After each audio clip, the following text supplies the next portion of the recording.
Mãe abandona filho pequeno na estação de trem e desaparece, 14 anos depois. Olá a todos. Aproveitem esses momentos de relaxamento enquanto assistem. São Paulo, julho. A respiração virava fumaça no ar gelado que queimava a pele das mãos. A estação da luz ainda estava mergulhada em uma névoa cinza cortante. Nos painéis eletrônicos, o trem da madrugada vindo do Rio de Janeiro estava com atraso por causa da névoa densa. As pessoas andavam apressadas, apertando os casacos no pescoço, os olhos fixos no relógio ou no celular. Ninguém notava o menino pequeno sentado imóvel no banco de pedra junto à coluna número 4, onde quase ninguém parava.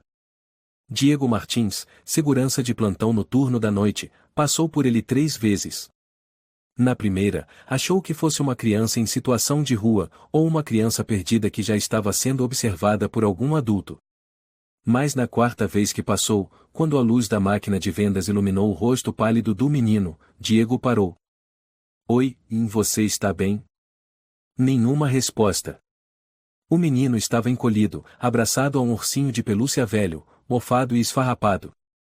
A cabeça apoiada no ombro direito, o cabelo bagunçado, a barra do casaco rasgada. O rosto sujo, mas sem sinais de ferimento.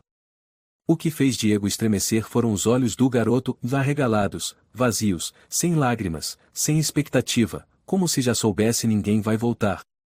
Diego se agachou devagar ao lado dele, a voz suave. Ei, qual é o seu nome? Cadê seu pai e sua mãe? Tá com frio? Eu tenho um cachecol aqui. Sem choro, sem chamada por uma mãe, nem um pequeno movimento. O menino só ficou ali, parado como uma estátua viva. Diego pegou o rádio. Central, aqui é o agente Martins. Tem uma criança na área 4, sem reação. Solicito apoio e equipe médica. Quando os enfermeiros chegaram, constataram que o menino estava ali havia pelo menos 3 horas. As câmeras não captaram claramente o rosto de nenhum adulto. Só registraram a imagem de uma mulher de casaco comprido, usando um gorro de lã, cabeça baixa, saindo apressada da estação às 5h48 da manhã, logo após a chegada do trem noturno. No bolso do casaco do menino havia um bilhete amassado, escrito a caneta. Ame meu filho. Eu não posso voltar. CM. Sem nome, sem data de nascimento, sem nenhum documento. Apenas o ursinho e o bilhete como vestígios finais de uma mãe desesperada. Passaram a chamar o menino de Juliano, nome provisório dado por uma assistente administrativa do centro de acolhimento, baseado no mês em que o cadastro foi aberto.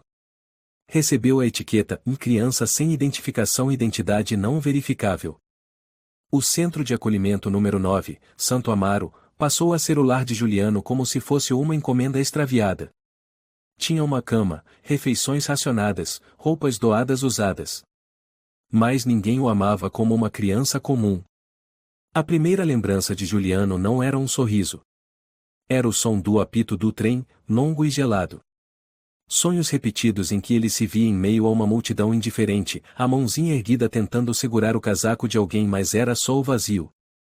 A silhueta de uma mulher se afastando, sumindo na fumaça do trem. E ele, pequeno e silencioso, parado ali. Juliano falava pouco, tinha rendimento escolar mediano, nunca causava problemas, mas também nunca se destacava. Todo ano, casais apareciam buscando crianças para adoção. Os que tinham pele clara, olhos grandes, sorriso fácil, chamavam atenção. Juliano sentava-se ereto, abraçado ao urso agora com o focinho rasgado, à espera. Uma vez ele perguntou.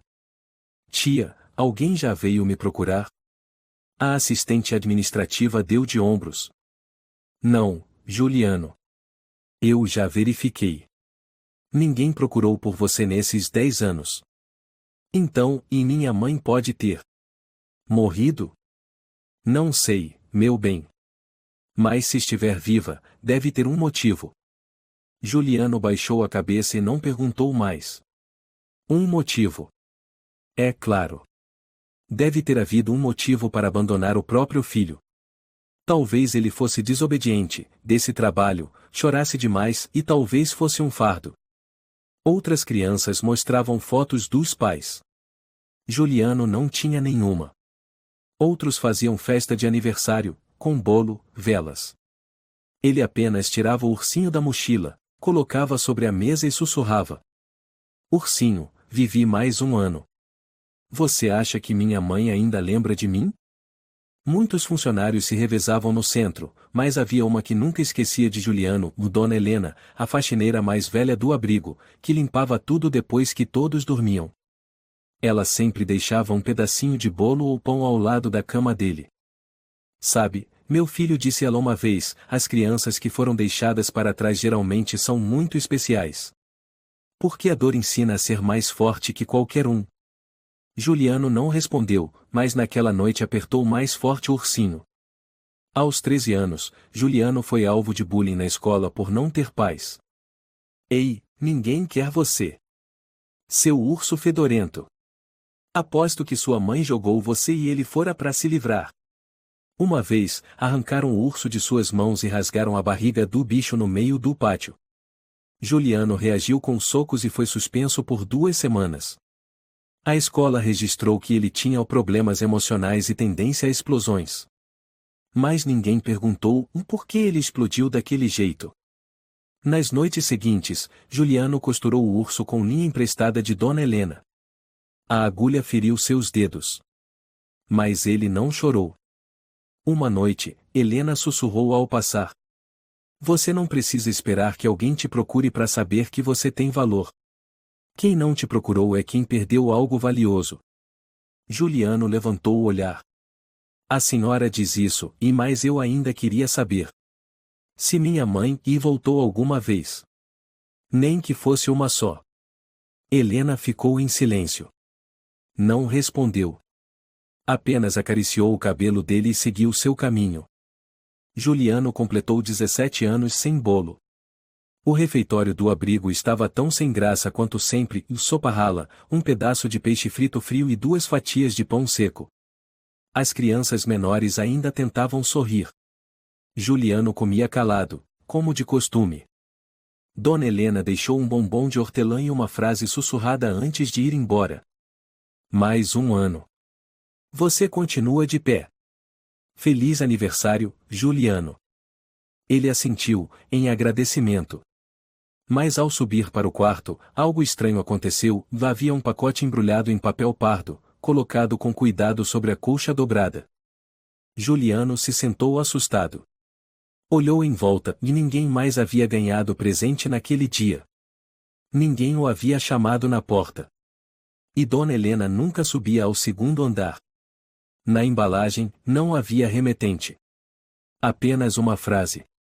Juliano, abra somente quando estiver sozinho. Ele abriu com as mãos tremendo. Dentro, havia uma foto antiga de uma mulher jovem, de casaco comprido, segurando um bebê no colo. A imagem estava embaçada, parecia tirada às pressas, mas o rosto da mulher transbordava ternura. Juliano não podia ter certeza, mas havia algo assustadoramente familiar. Em seguida, um bilhete de trem antigo. A data impressa era 14 de dezembro de 2011, de Curitiba para São Paulo, o mesmo dia em que ele foi encontrado na Estação da Luz. Por fim, um pedaço de papel com letras trêmulas. Se você quiser saber a verdade, venha à Avenida Paulista, número 211, sábado, às 20 horas. Sem assinatura. Nenhuma explicação adicional. O coração de Juliano batia tão forte que parecia querer sair do peito. Ele ficou ali, paralisado, ainda segurando o bilhete. Pela primeira vez em 17 anos, alguém lá fora sabia quem ele era. Alguém queria que ele soubesse a verdade. Mas também era a primeira vez que ele sentia medo de verdade. E se sua mãe tivesse mesmo o abandonado por escolha? Se tudo o que ele temeu a vida inteira fosse verdade e ele conseguiria aguentar? Ficou sentado a noite toda. Ao amanhecer, escondeu o pacote no armário e pediu dispensa da escola no dia seguinte. A Avenida Paulista é uma das mais longas de São Paulo, cortando bairros antigos, restaurantes, bancos e até museus. Mas o número 211 ficava numa área residencial antiga, que um dia abrigou a classe média, hoje decadente. Juliano parou diante da porta de madeira marrom, com tinta descascada. As palmas das mãos suavam. O relógio marcou exatamente 20 horas. Estava escuro, os postes piscavam. Ele pensou em ir embora, mas a porta se entreabriu. Uma mulher idosa o olhava fixamente. Os olhos opacos, os cabelos grisalhos bagunçados sob um lenço de lã. Você é Juliano? A voz da mulher era rouca, como de quem esteve doente. Sim. Sou eu. Fui convidado a vir. Entre. Lá dentro havia um apartamento antigo, com paredes manchadas, cheiro de mofo e de remédio para a gripe. Sobre a mesa, uma xícara de chá ainda fumegava, ao lado de uma caixinha de lata azul prateada. Eu sou Teresa, disse ela, convidando-o a se sentar. Morei ao lado da Clara, sua mãe. Juliano sentiu os pés gelarem. Aquele nome, e ele nunca tinha ouvido ninguém dizê-lo com tanta clareza. A senhora e minha mãe se chamava mesmo Clara? Dona Teresa assentiu. A Clara morava no andar de cima, naquela época. Era uma boa moça, obediente, corajosa e mais muito infeliz. Juliano engoliu em seco, a voz fina como um fio. A senhora, e sabe por que minha mãe me deixou na estação? Teresa o encarou por um longo tempo e soltou um suspiro leve. Abriu a caixinha de lata. Dentro, havia um caderno antigo, capa mofada, páginas amareladas e deformadas pela água. Em cada página, letras inclinadas, trêmulas, algumas borradas, outras rasgadas, como se tivessem sido dobradas com pressa. Clara escreveu isso nos últimos dias. Eu guardei, mesmo sem coragem de ler muito, e dói demais. Juliano segurou o caderno, as mãos levemente trêmulas. A primeira página tinha uma única frase, escrita com caneta vermelha. Eu não abandonei meu filho. Fui forçada a deixá-lo. Na segunda página. Naquele dia, entrei na estação e olhei para trás 3 vezes. Esperei que alguém me segurasse. Ninguém fez isso. Fui embora, mas meu coração morreu naquele exato instante.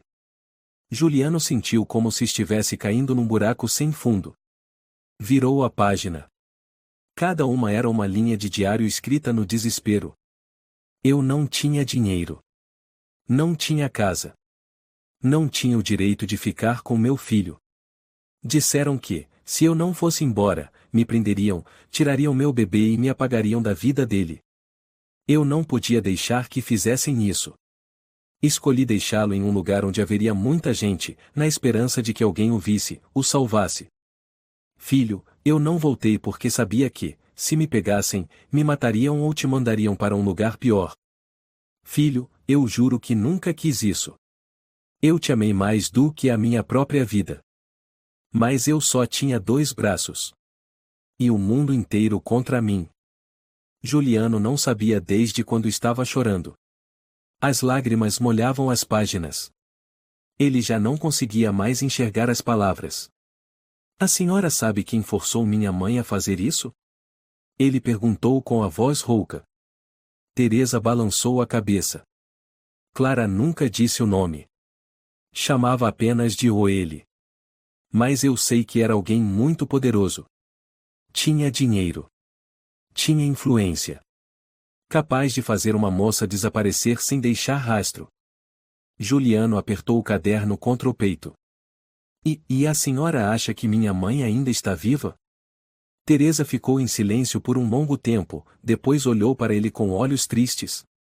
Eu acho que, se Clara estivesse viva, já teria te procurado. Se não, e talvez ainda esteja com você de outro jeito. O quarto mergulhou no silêncio. Naquela noite, Juliano não voltou ao abrigo. Sentou-se num parque próximo à estação, onde as pessoas costumavam jogar comida para os pombos. Em suas mãos estava o diário amassado. O ursinho de pelúcia ficou na mochila pela primeira vez em muitos anos, ele não o abraçou. Eu não abandonei meu filho. Fui forçada a deixá-lo. Por que aquela frase o fazia sentir alívio e ao mesmo tempo a dor mais forte de sua vida? Se sua mãe realmente o amava, e então por que ele viveu daquele jeito por 14 anos? Quem destruiu a vida de Clara? Quem fez com que uma criança crescesse em silêncio, arrancada dos braços da própria mãe? Juliano olhou para as pessoas passando. Ninguém olhava para ele. Ninguém sabia que ele carregava uma verdade de 17 anos e que só agora estava começando a tocá-la. Juliano levou uma semana para descobrir o nome Leonardo Moreira. Numa letra apagada, na última página do diário de Clara, havia o seguinte trecho: Eu fui filha de Leonardo. Mas ser filha dele nunca foi privilégio. Apenas uma gaiola dourada.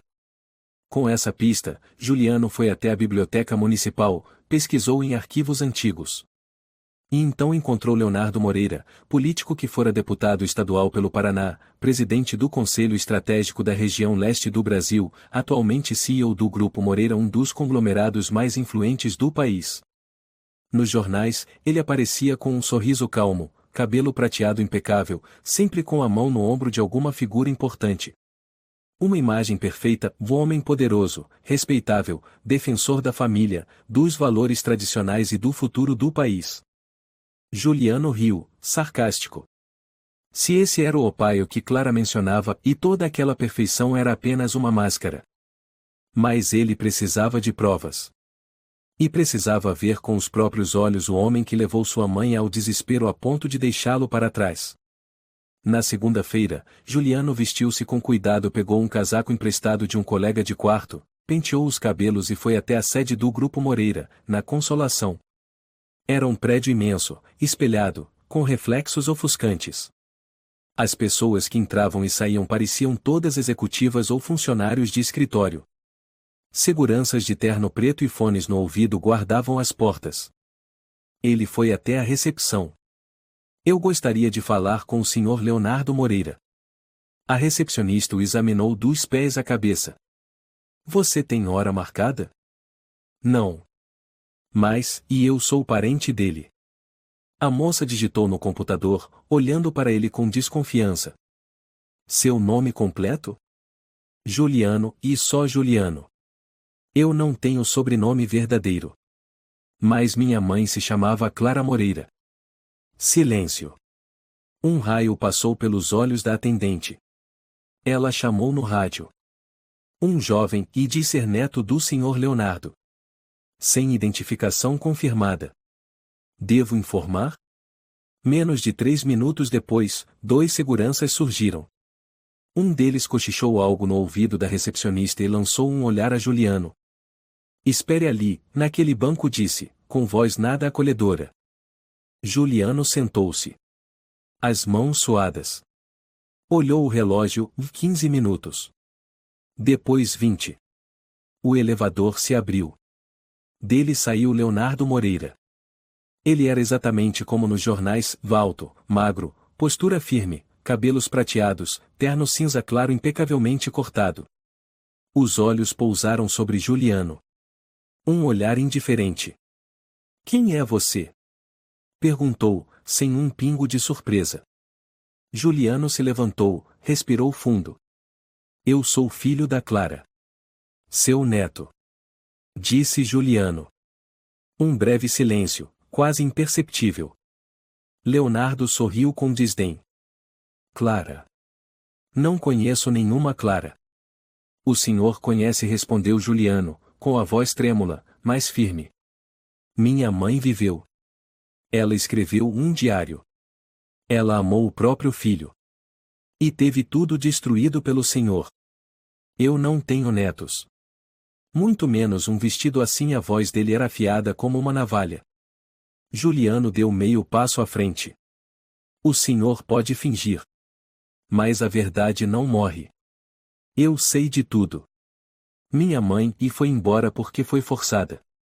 Porque não tinha dinheiro. Porque foi perseguida. Por sua causa. Leonardo encarou sem piscar. De onde saiu esse moleque? Chamem a segurança. Expulsem-no.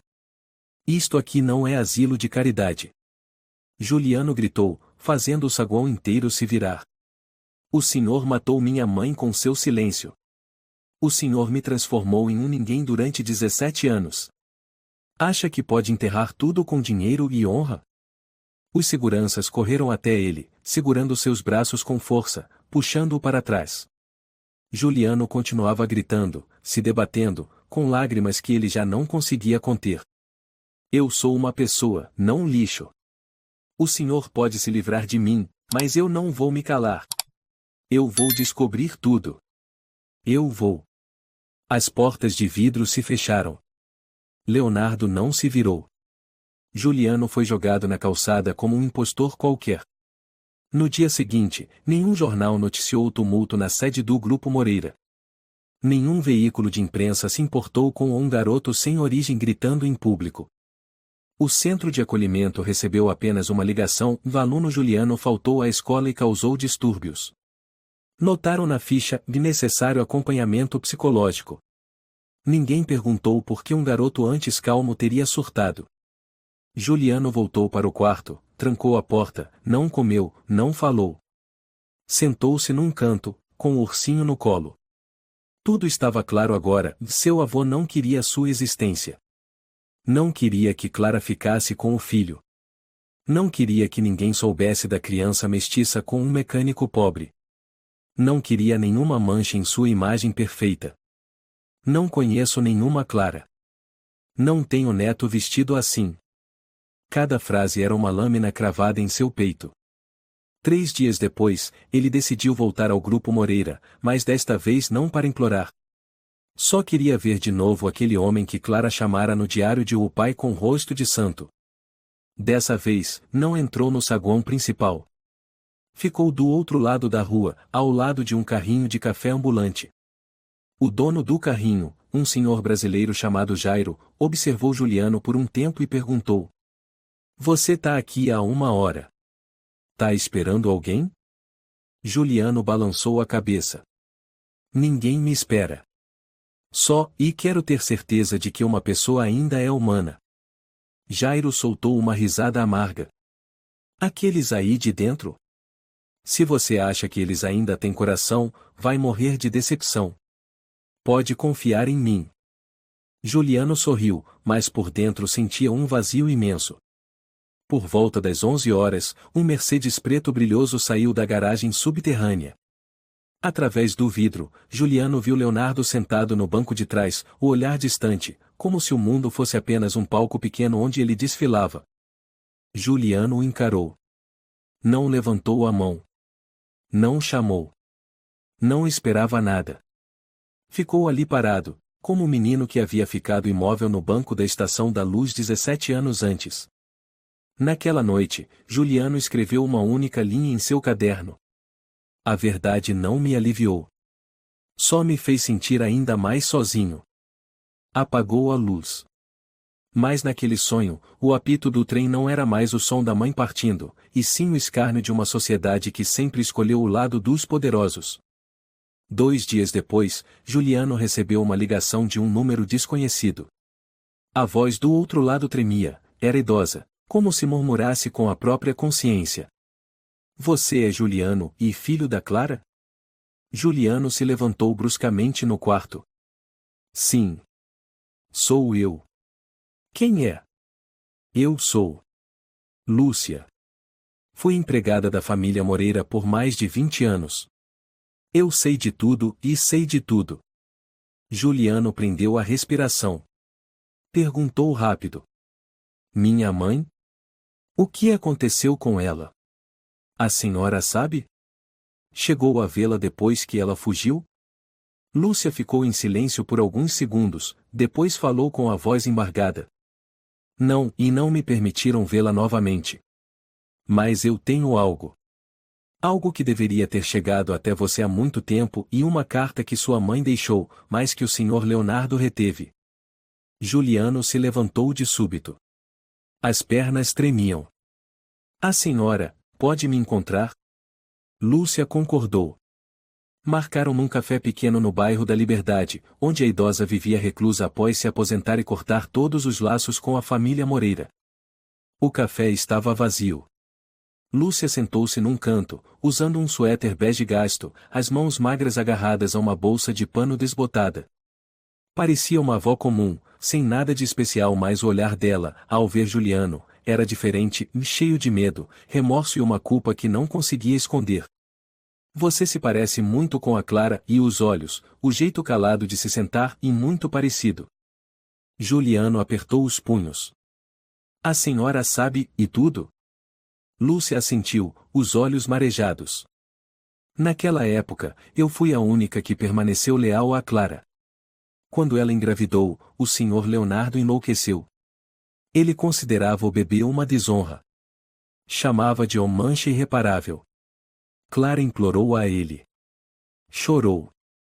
Se ajoelhou diante dele. Juliano engoliu em seco. E o que ele disse? Lúcia cerrou os punhos. Ele disse, e não podemos deixar uma criança com sangue Moreira vagando por aí como lixo. Se existir, será vergonha eterna. Juliano ficou lívido. Ele disse isso de verdade? Disse sim. Eu ouvi. Depois disso, ele cortou todo o dinheiro da Clara. Congelou as contas, expulsou-a de casa, espalhou que ela era uma prostituta, que largou os estudos para vagabundear. Disse que ela não era mais filha dele. Nenhum parente ousou defendê-la. A imprensa, e totalmente controlada. Juliano mal conseguia respirar. Lúcia tirou da bolsa um envelope amarelado. Ela escreveu isso na última noite em que se escondeu num apartamento alugado. Depois me entregou às escondidas. Disse, se um dia Juliano voltar, entregue isso. Se não, queime. Porque não quero que ninguém leia meu desespero. Juliano segurou a carta. Não conseguia abrir. As mãos tremiam. Era como segurar o testamento de quem já morreu. A senhora, e guardou isso por 17 anos? Ele sussurrou. Pensei em queimar muitas vezes e mais não consegui. Porque fui covarde. Porque quis fugir da minha culpa. Achei que, se eu ficasse em silêncio, tudo se resolveria. Mas Juliano, e a verdade não vai embora sozinha. Ela fica dentro da gente. E apodrece. Juliano ficou em silêncio. Abriu a carta com cuidado. Meu querido filho. Se você está lendo esta carta, é porque eu falhei. A primeira frase fez seu coração parar. Eu acreditei que o amor bastava. Que eu conseguiria te proteger com meus próprios braços. Mas me esqueci de que o mundo não liga para o amor. Ele só respeita o poder. Seu avô, os pais que me geraram, também mataram você com as regras de honra que eles mesmos inventaram. Para eles, o sangue Moreira precisava ser puro, rico, e nunca misturado com operários, pobres ou qualquer um fora da elite. Eu implorei a eles, e deixem-me ficar com meu filho. Eu sumo do mapa. Nunca mais volto. Mas disseram, não. Uma mancha, mesmo distante, ainda é uma mancha. Então precisei escolher, ou ficava com você e era presa, ou te deixava num lugar público, torcendo para alguém bom te encontrar e te levar para algum lugar com teto. Filho, e me perdoe. Eu não fui forte o suficiente para te proteger. Acreditei que você teria mais chances se eu saísse da sua vida. Mas eu estava errada. Muito errada. Desde aquele dia, vivi como um fantasma. Nunca olhei para uma criança sem pensar em você. Nunca dormi sem te sonhar. Eu rezei para que você me chamasse. Eu rezei para que me perdoasse. Se você me odeia, tem todo o direito. Mas, por favor, lembre-se, eu nunca deixei de te amar. E se houver uma próxima vida, eu escolheria te proteger a qualquer custo. Mesmo que isso me custasse a morte. Clara. Juliano desabou sobre a mesa. Dessa vez, ele chorou de verdade. Não por raiva, nem por medo, mas porque a dor já não cabia mais dentro dele. Lúcia tocou suavemente sua mão. Ela te amou com tudo o que uma mãe podia amar. Mas ninguém sobrevive lutando sozinha contra um império.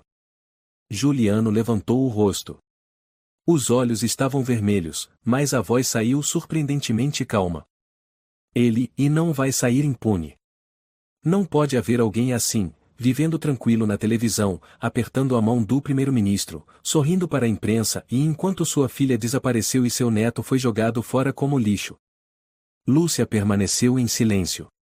Depois de um momento, suspirou. Juliano, e você tem certeza de que está pronto para conhecer toda a verdade? Se for mais fundo, e não haverá retorno. Juliano olhou pela janela. Uma mãe e um filho passaram de mãos dadas. A criança sorriu, agarrada à mãe. Ele então voltou-se para Lúcia. Eu passei a vida inteira sem saber quem sou. Nada é mais assustador do que isso. Naquela noite, Juliano voltou ao abrigo, caminhando devagar. A carta dobrada dentro do bolso do casaco. No outro bolso, o ursinho velho agora ele entendia por que sua mãe não o deixou para trás. Era o último amigo que Clara confiou a seu filho. Sentou-se na cama, abriu o caderno e escreveu uma única linha. Minha mãe não traiu. Ela foi traída. No entanto, mesmo com um pedido de perdão, com uma carta, com uma testemunha e tudo ainda não passava de palavra contra palavra. E a verdade, para ser acreditada, precisava de provas. Juliano não conseguiu dormir depois de ler a carta da mãe. Cada linha era como uma agulha perfurando sua memória não para matar a esperança, mas para destruir a ilusão de que nascer do amor garantiria alguma coisa boa. Na manhã seguinte, ele acordou com uma decisão simples, quase desesperada, dele precisava provar que sua mãe o amava e que seu avô era o responsável por tudo. Ele precisava de provas. Não para que alguém acreditasse. Mas porque Juliano estava apostando consigo mesmo, se não encontrasse nada concreto, talvez ele realmente não devesse ter existido. Ele voltou à Estação da Luz, onde tudo começou há 17 anos. A estação havia sido reformada. O velho banco de pedra não existia mais, substituído por bancos metálicos limpos, máquinas automáticas de bilhetes e telas digitais por todo lado. Mas, dentro de Juliano, tudo permanecia, o frio na pele, a névoa nos olhos, e a imagem de uma mulher com gorro de lã, colocando um bebê e se afastando. Ele foi ao setor administrativo. Eu gostaria de solicitar imagens das câmeras de segurança do dia 14 de dezembro de 2011. Área dos bancos do lado leste. A funcionária, uma moça de cabelos cacheados chamada Paloma, arregalou os olhos. Tá brincando? O sistema antigo foi trocado em 2014. Os dados eram armazenados por no máximo 6 meses, por questão de segurança. Só quero saber, alguém salvou as imagens? Para treinamento? Arquivo? Transição? Paloma estava prestes a negar, mas o olhar de Juliano a fez parar. Ele não gritava, não implorava, só havia um vazio absoluto em seus olhos. Ela suspirou. Procure o Mateus da Cruz, era o responsável pelo sistema de segurança antigo. Aposentado, mas volta e meia aparece para checar a sala de arquivos. Se alguém guardou o que você quer, foi ele. Juliano encontrou Mateus nos fundos da estação, numa sala velha que as pessoas já haviam esquecido que existia. Ele tinha cabelos brancos, usava óculos grossos, e estava desmontando um HD antigo de uma caixa de papelão. Está me procurando? Sim, sou Juliano. Fui um bebê abandonado aqui em 2011. Banco do lado leste, trem noturno vindo de Curitiba. Preciso ver as câmeras daquele dia. Mateus levantou a cabeça, apertou os olhos. Juliano. Juliano? Esse nome estava nos registros. A imprensa comentou algo, depois sumiu. Ninguém escreveu nada. Só me esqueceram. Mas eu lembro. E preciso saber o que realmente aconteceu naquela manhã. Mateus ficou muito tempo em silêncio. Guardei algumas cópias antigas para fins de treinamento. Casos assim eram raros, mas importantes para instruir seguranças. Mas o sistema é velho, HD externo, precisa de programa antigo, computador compatível. Eu espero. 1 hora, 2, o dia inteiro. O velho olhou por um longo tempo e suspirou. Você realmente acredita que em um vídeo pode mudar alguma coisa? Juliano sorriu com tristeza. Se ele não mudar a verdade, pelo menos pode provar que minha mãe nunca foi uma criminosa. 3 horas depois, o computador antigo de Mateus ligou, com ruídos do HD e linhas de comando no DOS. Ele buscou o vídeo do dia 14 de dezembro de 2011. A imagem era em preto e branco, baixa resolução, ângulo torto, mas ainda assim visível. 5h44 da manhã, uma mulher de casaco longo e gorro de lã carrega algo pequeno nos braços. 5h45, ela senta no banco do lado leste. Ninguém por perto. Ela baixa a cabeça, como se tremesse. 5h46, ela coloca o bebê embrulhado sobre o banco. Toca a cabeça da criança, beija. Olha ao redor. 5h47, ela se levanta. Vai embora. Não olha para trás. Mas no meio do corredor, ela para. Olha de novo. Hesita. As pernas tremem. Mas segue em frente. 5h48, ela desaparece da imagem. Juliano apertou os punhos. Ele sabia. Aquela era sua mãe. Mateus murmurou. Ela e não foi embora como dizem. Ela parou. Quis voltar. Juliano engoliu seco. Eu e nunca tinha visto minha mãe antes. Mas só de ver esse jeito de andar e eu sei, ela não era uma pessoa cruel. Mateus ia desligar o vídeo. Mas então algo inesperado apareceu. 5h50, um homem alto, de cabelos brancos, casaco longo, atravessa a imagem. Ele vê o bebê. Para. A câmera é distante, o rosto não aparece nitidamente, mas dá para ver. Ele olha para a criança por 3 segundos e depois se vira e vai embora como se nada tivesse acontecido. Juliano ficou paralisado. Volta. Pause aí. Por favor. Ele colou o rosto à tela. As mãos tremiam como em convulsão. É ele. É ele. É o meu avô. Leonardo Moreira. Mateus não disse nada. Mas sabia, e aquela imagem sozinha podia acender um incêndio. Juliano começou a rir. Um riso insano. Ele disse que não conhecia a minha mãe.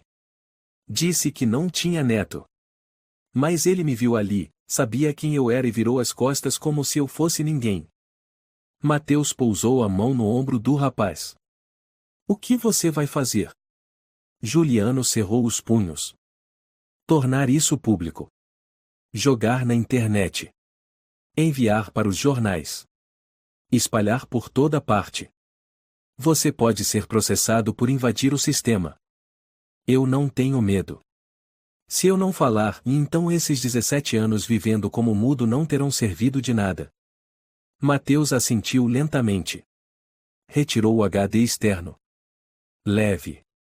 Mas lembre-se, e uma vez que a verdade vem à tona, você deixa de ser o menino abandonado. Você vira aquele que chutou a reputação de uma família inteira. Está pronto para isso? Juliano olhou para ele. A voz saiu calma. Eu não quero ser ninguém. Só quero que minha mãe seja vista.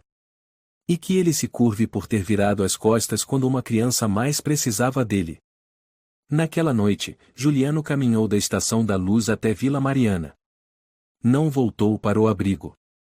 Andava como um sonâmbulo, carregando algo no peito que não era esperança, mas uma dor transformada em fogo.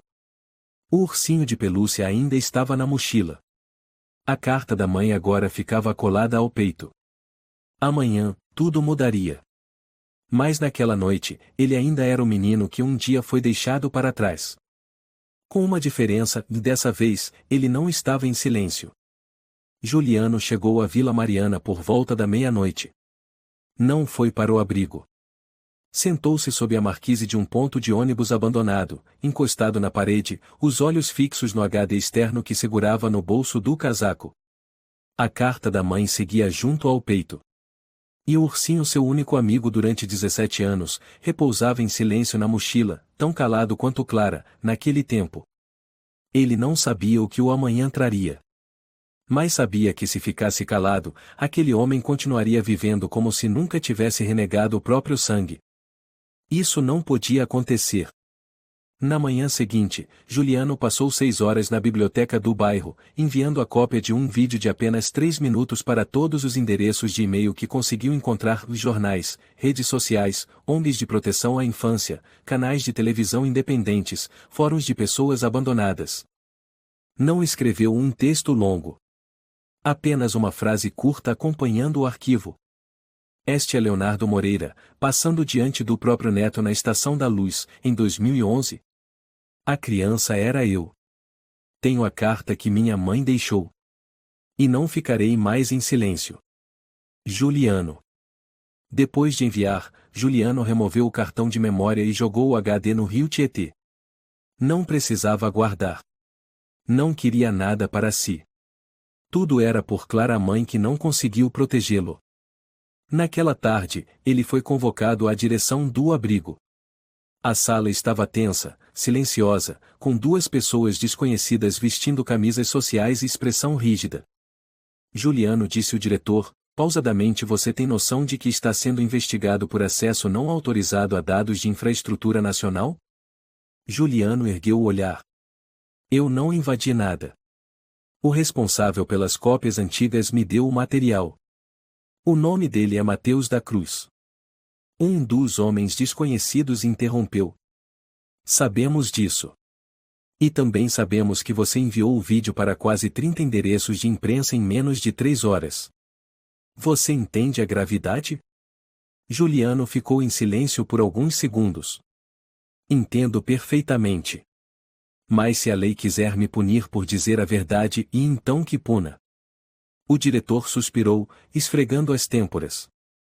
Juliano, e não estamos aqui para ameaçar. Mas você está mexendo com uma das famílias mais poderosas do Brasil, precisa entender as consequências. Juliano deu um sorriso irônico. Eu vivi 17 anos como se não existisse. Agora, se houver consequências, e paciência. Pelo menos minha mãe não vai mais ser chamada de prostituta que abandonou o filho. Naquela noite, ao voltar ao quarto, Juliano viu que havia mais de 200 mensagens e chamadas não atendidas, a maioria de números desconhecidos. Abriu um e-mail, Camila Reis, jovem repórter do Brasil de Fato, havia lido o que ele enviou. Juliano, não sei quem você é, mas acredito que o que você compartilhou é um dos vídeos mais cruéis que já vi. Se estiver disposto a falar, estou disposta a te ajudar a contar essa história. Mas tome cuidado. Eu acho que eles não vão te deixar em paz. Camila Reis. Juliano leu e releu, mas não respondeu. Precisava pensar. Precisava saber se aquilo era uma armadilha. Na manhã seguinte, ao sair pelo portão do abrigo, um carro preto parou bruscamente. A porta se abriu. Um homem de terno saiu, não disse seu nome, apenas entregou um envelope grosso. O Sr. Leonardo Moreira envia desculpas por não ter reconhecido o neto mais cedo. Este é um pequeno presente. Pode usar para começar uma vida nova, tranquila, sem precisar se envolver mais com imprensa ou qualquer organização. Juliano olhou para o envelope. O homem não disfarçava, era dinheiro.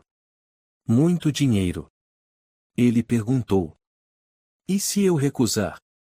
Tudo bem. Mas vamos abrir um processo. Você não só perderá o acesso a serviços sociais, como será fichado no Sistema de Segurança Nacional. Entende? Juliano deu um passo para trás. Ele quer me silenciar. Depois de deixar minha mãe morrer sozinha, depois de me ver encolhido no inverno, e agora ele quer usar dinheiro para calar minha boca? O homem permaneceu calado. Juliano abaixou a cabeça por um instante. Depois, encarou firme. Ele esqueceu uma coisa: eu sou filho da Clara. E Clara largou tudo para me proteger até o último instante. Eu não vendo a verdade. Eu não vendo minha mãe. Virou as costas e saiu, deixando o carro preto para trás no ronco frio do motor. De volta ao abrigo, Juliano foi avisado pela gestão que seu alojamento estava sendo reavaliado pela supervisão municipal devido ao risco de exposição midiática. Risco de quê? Só contei a minha história. Juliano riu amargamente. O gestor abaixou os olhos. Eles não querem se envolver em polêmicas, Juliano. Tem medo. Todos têm medo quando se trata de nomes grandes. Naquela noite, Juliano não dormiu. No caderno, logo abaixo da frase "O minha mãe não traiu. Ela foi traída", escreveu. Se as pessoas acreditam mais em medalhas do que em pedidos de perdão, então eu farei uma revolução com a verdade. 2 dias depois, recebeu uma mensagem. O vídeo começou a circular em fóruns de ex-órfãos. Alguns jornalistas estão perguntando. Tem gente querendo te encontrar. Mas fique atento. Camila Reis. Ao mesmo tempo, Mateus ligou. A voz estava rouca. Juliano, e a polícia me interrogou. Querem saber por que guardei o vídeo. Revistaram meu computador. Acho que vão me usar como bode expiatório. Juliano sentiu o peito apertar. Me desculpa. Mateus o interrompeu. Não precisa. Já sou velho. Mas você é jovem. Se não continuar, então tudo que eu aguentei não serviu para nada.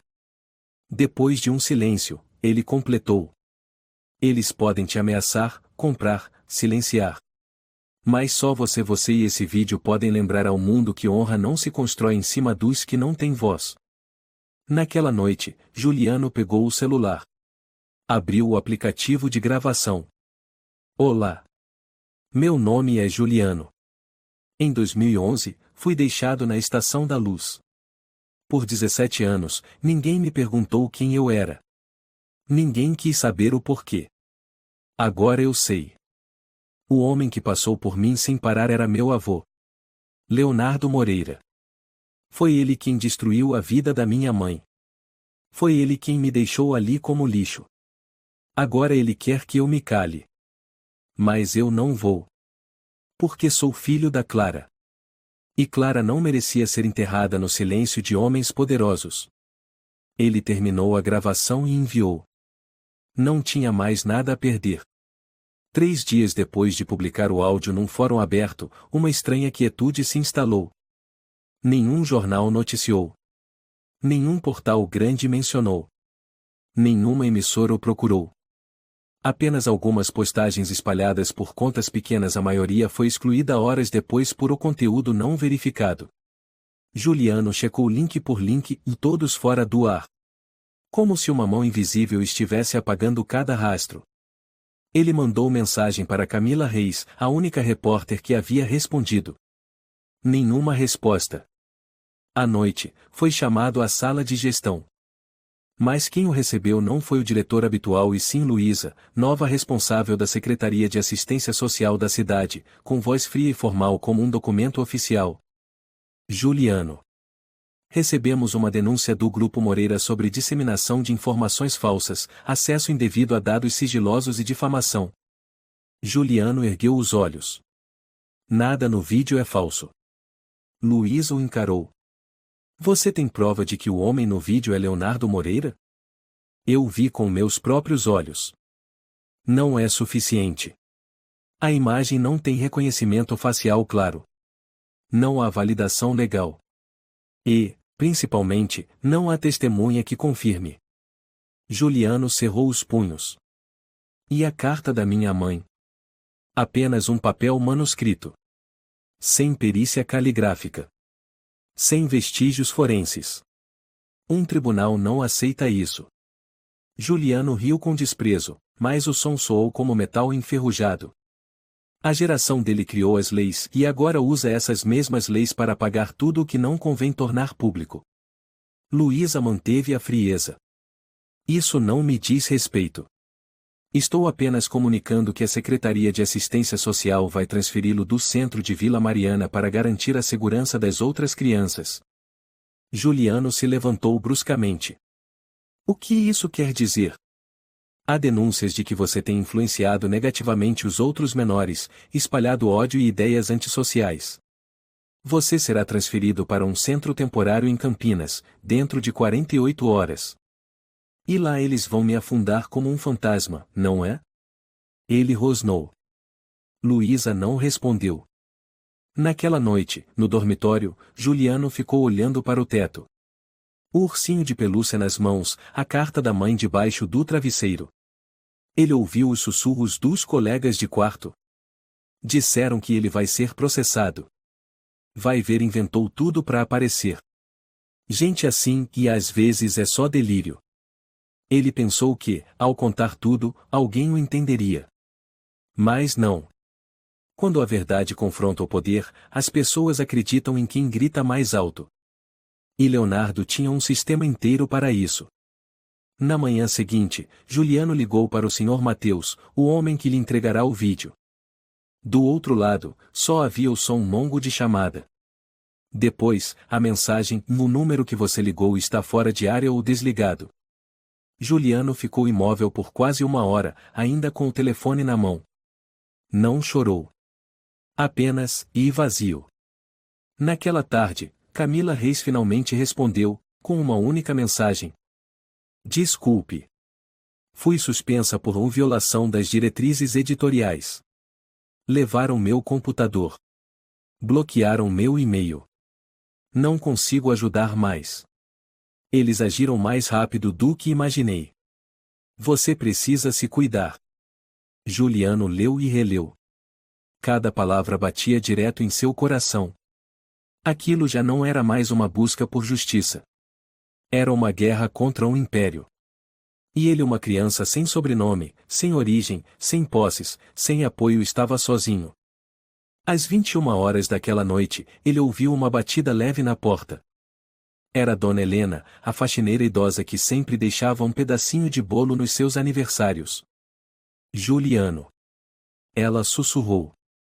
Fiquei sabendo que vão te transferir. Juliano assentiu levemente, sem dizer nada. Eu não tenho muito, e mais conheço alguém numa gráfica antiga. Se quiser, posso imprimir umas cópias, e de um texto, da carta da sua mãe e ou daquela foto antiga. Você quer? Juliano a olhou. Os olhos se embaçaram. Ninguém nunca me perguntou o que eu quero. Obrigado, senhora. Naquela noite, ele não dormiu. Transcreveu à mão a carta da mãe. Palavra por palavra. Pontuação por pontuação. Escreveu também uma descrição do vídeo. Um relato completo. Título: Carta de um filho indesejado e a maldição de uma linhagem poderosa. No dia seguinte, Dona Helena enviou às escondidas a primeira leva de impressões. 1 semana depois, Juliano foi levado embora. Sem despedidas. Ninguém acenou. Ninguém chorou. Nenhum olhar ficou. Apenas Dona Helena, escondida atrás da janela do 3º andar, o observava partir lágrimas que não ousavam cair. Ele carregava a mochila com o ursinho, o caderno, e uma única cópia da carta. No ônibus, olhou pela janela. Ao longe, um homem bem vestido saiu de um hotel de luxo no centro da cidade. Tirou o celular do bolso, sorriu e entrou num carro preto que já o esperava. Era Leonardo Moreira. Juliano virou o rosto. Não precisava ver mais. Ele já sabia, este mundo não oferece justiça para os que são como ele. Mas ele ainda vivia. E enquanto estivesse vivo, ele escreveria. Ele lembraria. Ele diria. Na primeira noite no centro de Campinas, escreveu no caderno. Fui trancado dentro de uma caixa sem nome durante 17 anos. Cada vez que tentei bater na porta, eles levantaram mais uma parede feita de mentiras, dinheiro e silêncio. Mas eu continuarei batendo. E, se for preciso morrer, deixarei as marcas das minhas unhas em cada tijolo que eles levantarem. Juliano estava sozinho no quarto pequeno do Centro de Acolhimento de Campinas, onde havia sido temporariamente transferido como forma de isolamento. A luz amarela fraca mal dissipava a escuridão que vinha de dentro. Sobre a mesa, um celular simples que Dona Helena havia escondido secretamente na mochila. Ninguém além dela achou que ele precisaria de uma linha de contato para não ser silenciado por completo. Era o 5º dia desde que o vídeo foi enterrado em silêncio absoluto. Nenhum jornal publicou. Nenhum e-mail respondeu. Parecia que tudo havia acabado. Até que uma voz feminina soou pelo telefone. Alô, eu sou Inês Nascimento, advogada de direitos civis. Recebi o áudio que você enviou para a organização Infância Digna. Quero te encontrar. Juliano mal podia acreditar no que ouvia. Por que a senhora acreditou em mim? Ninguém acredita. Porque eu já fui como você. E porque o que você contou não é só uma história. É uma verdade que foi afundada. E eu quero trazê-la à tona. 2 dias depois, encontrarão-se em um pequeno café próximo à prefeitura de Campinas. Inês tinha cerca de 40 anos, usava um casaco cor de terra e olhava firme. Sentou-se diante de Juliano como alguém que já sobreviveu a uma guerra. Você tem cópia do vídeo? Juliano balançou a cabeça. Enviei tudo. Foi apagado. Você tem o nome de alguma testemunha? O senhor Mateus da Cruz. Era quem guardava as câmeras da estação. Mas não consigo mais contato. Inês anotou cuidadosamente. Então vamos até a Estação da Luz e solicitar a busca dos arquivos originais.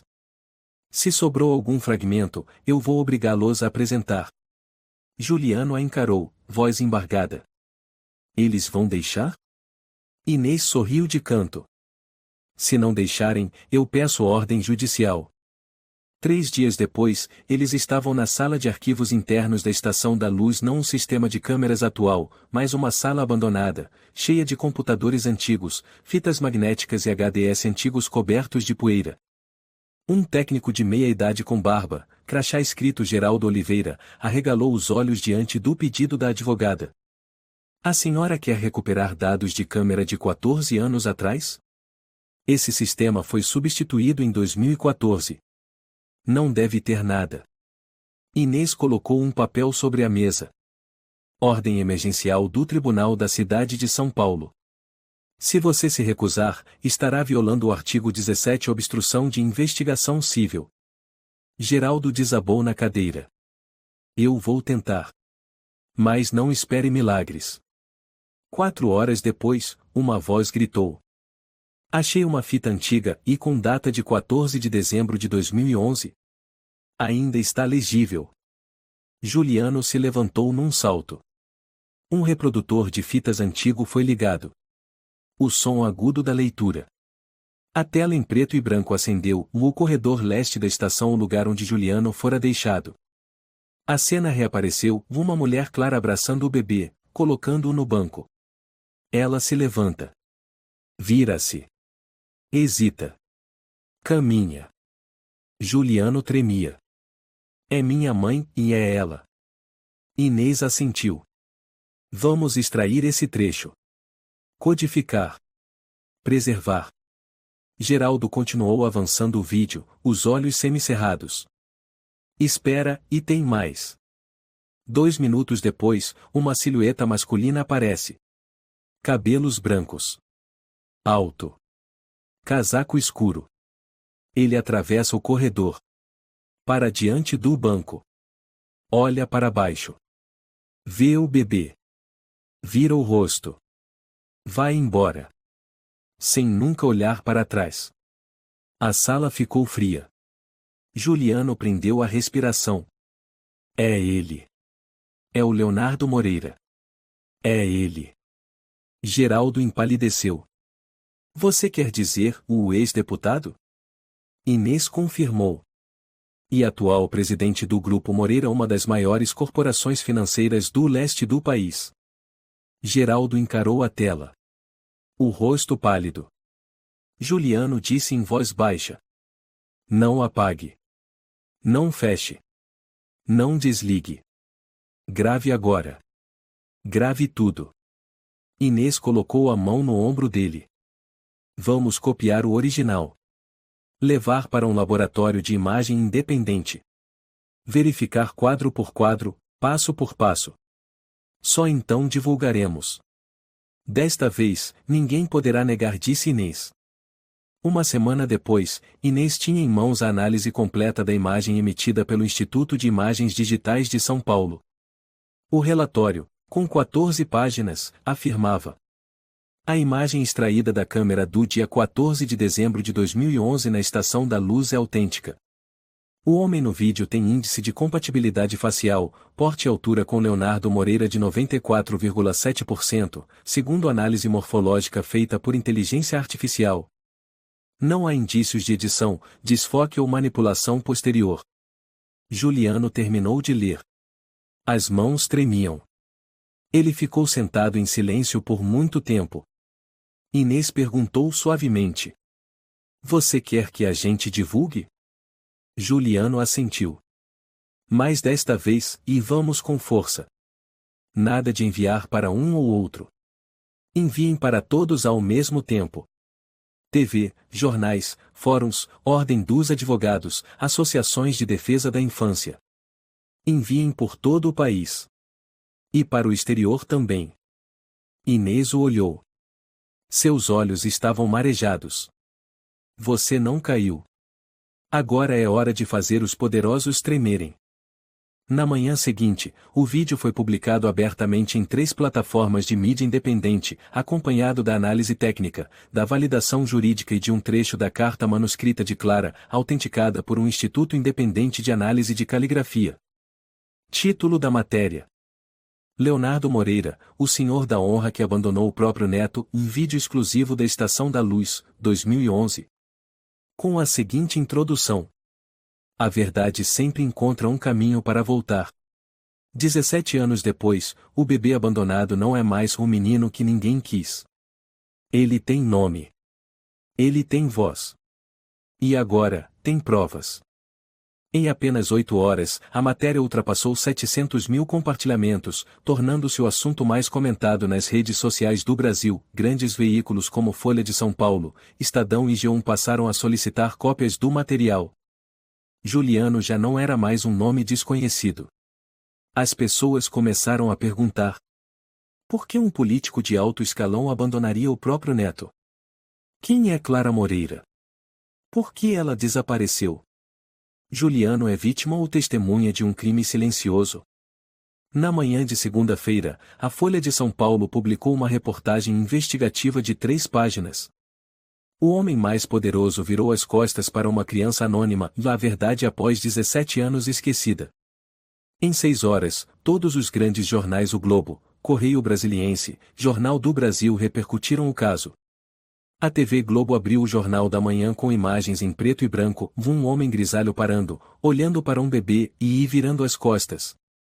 Pelas ruas de São Paulo, a cidade comentava, e nos cafés, nos trens, nas redes sociais. Crianças perguntavam aos pais: por que ele não pegou o menino no colo? Mães choravam. Jornalistas correram até a sede do Grupo Moreira. Naquela tarde, Juliano estava na sala da advogada Inês, com os olhos fixos na TV, que transmitia ao vivo. Vídeo que comove o Brasil. Será Leonardo Moreira o homem que abandonou o próprio neto? Inês assentiu, teclando no celular. Acabamos de receber uma convocação voluntária do gabinete do juiz Gonçalves. Ele quer se encontrar com você. Juliano ficou pasmo. Eu? Sim. Você não é apenas uma vítima. É uma testemunha viva de um caso de opressão familiar sistêmica. No dia seguinte, na sede do Tribunal Civil da Região Central de São Paulo, Juliano se viu pela primeira vez diante de um círculo de pessoas que não lhe perguntavam quem é você, mas sim: o que você viveu? Você deseja justiça?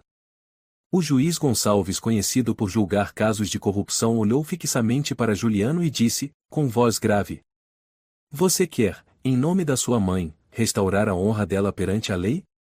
Juliano respondeu, sem hesitar: sim. Porque minha mãe morreu em silêncio. E eu quero que ela ouça os aplausos, mesmo que seja do fundo da terra. Nas 48 horas seguintes, o escritório de Inês recebeu mais de 4.000 e-mails, cartas e mensagens vindas de todos os cantos do Brasil e de pessoas abandonadas, mães solteiras forçadas a entregar seus filhos, indivíduos esmagados pela falsa moralidade dos poderosos. Uma delas escreveu: eu já fui uma Clara. Mas não tive coragem de fazer o que ela fez. Hoje, Ensinei ao meu filho a primeira lição e nunca fique em silêncio. Juliano leu e se emocionou. Eu nunca imaginei que pudesse criar algo tão bonito assim.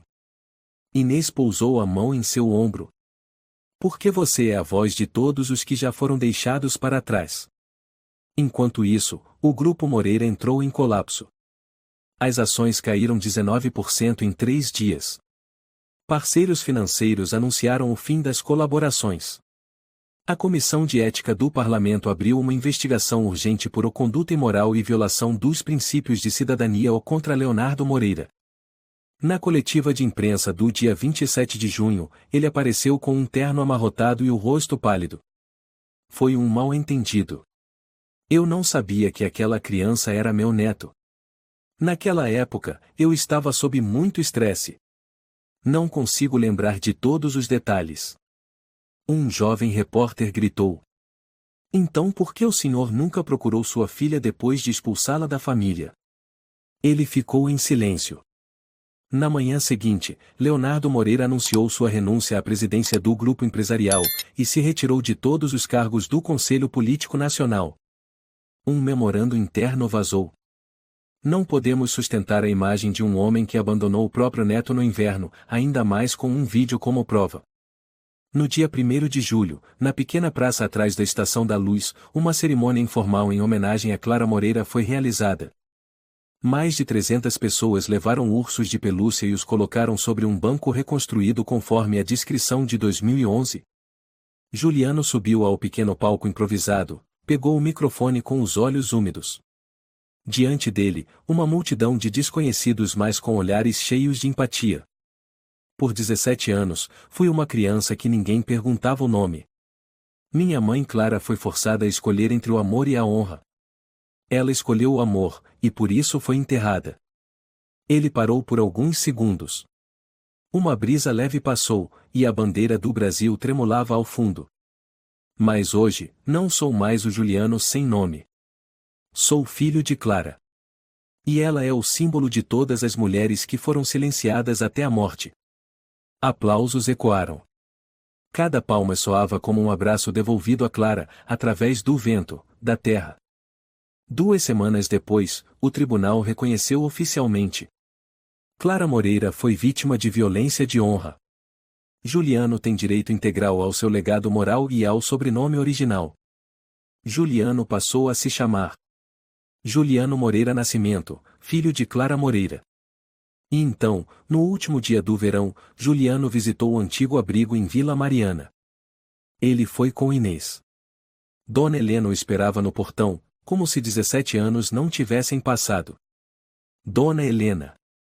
Juliano disse, abraçando-a forte. Ela recuou com os olhos marejados. Você se tornou alguém que faria sua mãe se orgulhar. Juliano sorriu. Eu não fiz muito. Só, e não caí. Helena colocou uma caixinha de lata nas mãos dele. Aqui está. O primeiro ursinho de pelúcia que você costurou. Ainda está aqui. Juliano abriu a caixa. O ursinho estava velho, cheio de remendos, com os olhos gastos, o focinho torto e mais para ele, aquilo era a criança que ele fora que nunca o abandonou. Um mês depois, Juliano foi convidado a falar na Conferência Honra e Justiça na Universidade Autônoma de São Paulo. Ele subiu ao palco sem papel nem roteiro.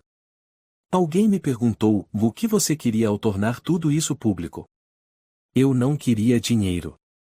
Nem fama. Eu só queria que, se uma criança for abandonada de novo, ela não precise passar 3 horas no frio sem que ninguém pergunte seu nome. Centenas de estudantes se levantaram em aplausos. No meio da plateia, Inês assentia. Camila, jovem jornalista suspensa, filmava com o celular. A história de Juliano mostra que a verdade pode ser enterrada, mas nunca destruída. A honra não está no sobrenome nem no poder, mas no amor, na coragem e na firmeza de lutar pelo que é certo. Uma criança esquecida pode despertar a consciência de uma nação. E às vezes, basta uma pessoa que se recuse a calar, para que um império inteiro seja forçado a se curvar. A verdade não precisa ser enfeitada. Só precisa ser ouvida e acreditada no momento certo. Se você gostou desta história, convidamos você a dar um like e se inscrever em nosso canal. Seu apoio nos motiva a continuar trazendo histórias comoventes quase todos os dias. Estamos muito agradecidos pelo seu apoio. Até breve.